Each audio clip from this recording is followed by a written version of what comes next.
எங்க முதலமைச்சராக வந்திருக்கக்கூடிய புதிய முதலமைச்சர் ஃபர்ஸ்ட் டைம் முதலமைச்சராக வந்திருக்காரு.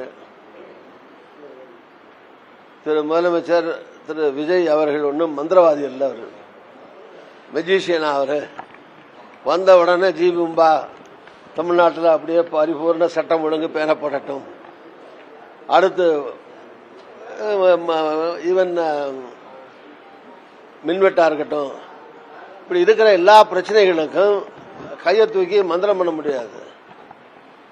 வந்து ஒரு மாசம் கூட ஆகல.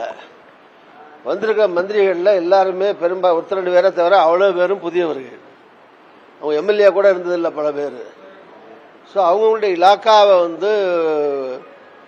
அண்ணா சொன்ன மாதிரி தான், கல்யாணம் பண்ணி போன மருமகளுக்கு கூட வீட்டில் போனோன்னா அஞ்சாரப்பட்டி எங்கே இருக்கு, அதில் சீரகம் எங்கே இருக்கு, சோம்பு எங்கே இருக்கு, மிளகாய் எங்கே இருக்குன்னு கையை விட்டு தெரிஞ்சுக்கிறதுக்கு அதுக்கு ஒரு குறிப்பிட்ட காலம் கொடுக்கணும். மாமியார் வந்த உடனே நீ என்ன சரியா பண்ணலையே, கிச்சனை சரியா வச்சுக்கலையே திட்டக்கூடாதுன்னு பாரு. அந்த மாதிரி வந்த உடனே நீங்க விமர்சனம் பண்ணிட்டு இருக்க முடியாதுல்ல.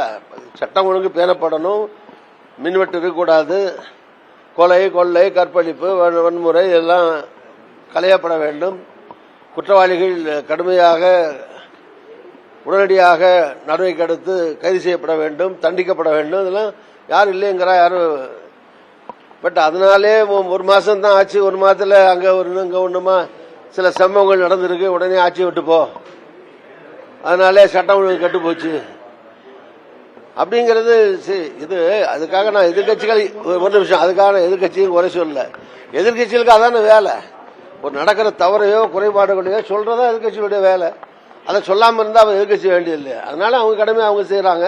அரசுடைய கடமையை பொறுப்பை உணர்ந்து கண்டிப்பாக இந்த அரசும் செயல்படும் என்று எதிர்பார்ப்போம், நம்புவோம்.